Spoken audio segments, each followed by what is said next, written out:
assess the offensive line's pass protection? The offensive line pass protection, is going to need some work. You know, we've been focusing on pass protection a lot this offseason, but you know, when you have an offensive line with 3 new starters, it's going to take some time to build that in-game chemistry. But we're definitely taking strides in the right direction. Nick. As far as the identity of this group, you guys talked all offseason about what you wanted it to be, but what would you assess it to be through the first 2 games? I would assess our identity as I feel like our identity is still the same. You know, we're still finishing blocks whenever we're in the right position. But that's the thing, whenever we're in the right position, whenever we play with the right technique. So our mindset is still being dominant, still being nasty, finishing blocks. That mindset is still there. We just have to add technique and what we learn in practice to that mindset. But our identity hasn't changed. We're still the same offensive line. We just have to back up all the stuff that we taught this offseason. We just got to prove it now. Austin. Yeah, on Saturday night, Coach Saban said that game was a midterm, not the final. You know, with the full season still ahead of you, how do you feel the mindset of the team is right now? The mindset of the team, we're pissed off. I'm not gonna lie. Who wants to lose at home? You know, but there's only been 2 undefeated teams to win national championship here at the University of Alabama, and all of our goals are still obtainable. We can still win the SEC West, we can still win the SEC, and get a college football playoff spot. So this was just a wake-up call for us, and we're all taking heed to what Coach is saying, and we understand that in order to be who we are, be who we need to be, in order to play at the Alabama standard, we have to execute. In the back, Ryan. Yeah, touching on that, he said he expects this team to respond. He said he hasn't talked to you guys since Saturday. What does respond mean in your guys' eyes? In our eyes, to respond is to play to the Bama standard. That's what we didn't do. We got a lot of opportunities to capitalize off of their mistakes, and that's what we didn't do. And that's not playing to the Bama standard. So our response from us is playing to the Bama standard. Stay in the back with Johnny. Hey Tyler, you guys got called for an illegal man downfield as an offensive line group. When you have a scrambling quarterback like Jalen is, how difficult is that to be wary of trying to stay within the field of play so you don't get flagged for that while at the same time still being able to block downfield if he does tuck the ball and go? It's very difficult, you know, and it's hard to be mad at Darian Dalcourt for that penalty, but it's a rule. Like you said, having a mobile quarterback like Jalen, you want to get downfield and get a block for him. So that's a rule that we just kind of have to live with. It's part of the game, but that's who we are as an offensive line. We're going to go downfield and get blocks. We're going to finish plays. We're going to play through the whistle. So he did what any of us would have done, you know. So we'll just learn from it and go for it. Charlie. What do you say to a young guy like Caden who might have his head down after a rough start against an opponent like Texas? You're an 18-year-old playing in front of 100,000 people, playing against one of the most talented teams in the country. You know, like, you're going to make mistakes, no matter when it is. And then I told him my story. I gave up a sack against Texas A&M last year. I just took him through my mindset. And the thing that inspired me about Caden is, he and I had that same mindset. After he had those bad plays, we talked it through. He was like, all right, let's play, let's roll. And that's what kind of kept me going last year, to see that out of him, to know where I am, to know how my season ended up after giving up that sack against A&M after he had this kind of game. I'm very excited to see how he responds for the rest of the season, because I see a lot of great things coming from him. In the middle with Mike Rodak. The running backs combined had 63 yards on 20 carries. Just how does that compare to your expectations for that group and what you're trying to create for them entering this season?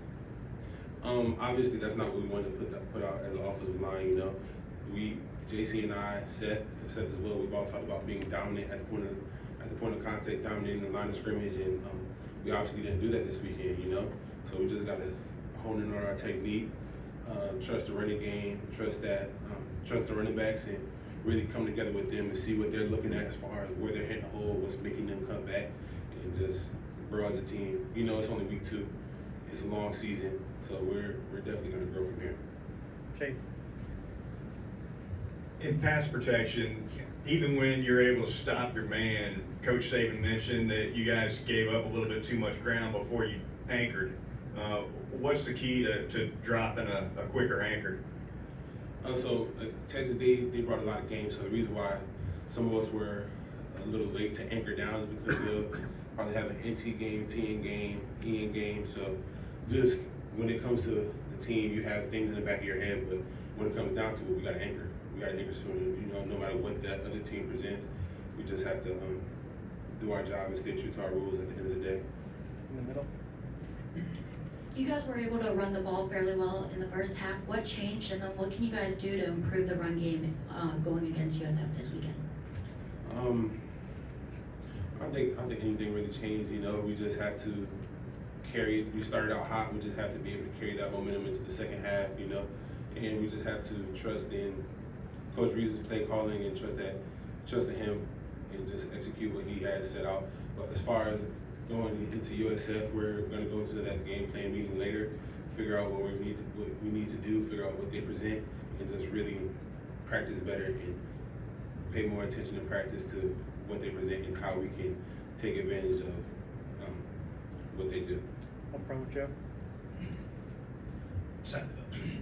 Tyler, what was the key, or the Texas defensive line was very physical. What was the challenge, and how do you think you guys met their defensive line's physicality? I feel like we met their physicality. It's just towards the end of the game they started doing a lot of movement, you know. So that was the thing that Coach Wolf pointed out to us. These guys are physical. They play low, so that's something that we focused on a lot this week. But we just have to be more consistent with that. In the back. Coach Saban said multiple times that the future is now. What do you think that means in terms of how this team needs to respond the rest of the season? As far as Coach Saban saying the future is now, we get compared to a lot of the older Bama teams, you know, and it's just time has passed. Now, me saying that, we're still playing to the Bama standard. We still want to play the same way that those teams played, but it's just a different generation of guys, different group of guys. You know, there's different things that we have to deal with as college athletes today. But regardless of that fact, we're still playing to the Bama standard. The Bama standard is the goal week in, week out. Those guys laid the groundwork, they laid the foundation of who we need to be as a team. And then us as being the future, we add our, we adjust to that. But at the end of the day, it all reverts back to the standard. Two more, Tony.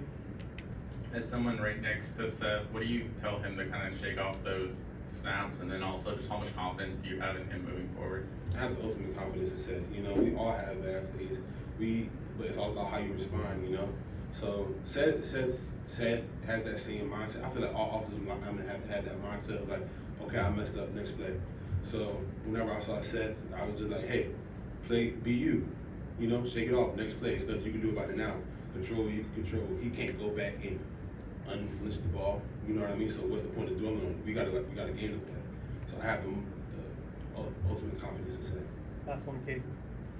Kind of similar to that, Coach Saban said after the game he didn't see Jalen having his head down after he made mistakes. Is that something you kind of saw him keeping his head up, and really the offense as a whole when mistakes were made? Is it confidence over kind of guys putting their head down? Yeah, I mean that's what we love about Jalen. You know, through the mistakes that he made, he never put his head down. He was always there for us. He always had a smile on his face, even down to the last drive. He was like, I love where we are, you know, because he still had that hope. He still had that drive. And he still had that fight. And that's what I'm most proud of about our offense. Although we didn't execute, we fought. You know, every guy. I like to give a shout out to the wide receivers because they showed up when they needed to. Give a big shout out to the tight ends because they blocked really well. You know, we just have to be together be better together as a whole and just ultimately execute. And I'm excited to see how we grow the rest of the season as an offense. Thank you, Tyler. Thank you, y'all guys. Have a great day. Thank you.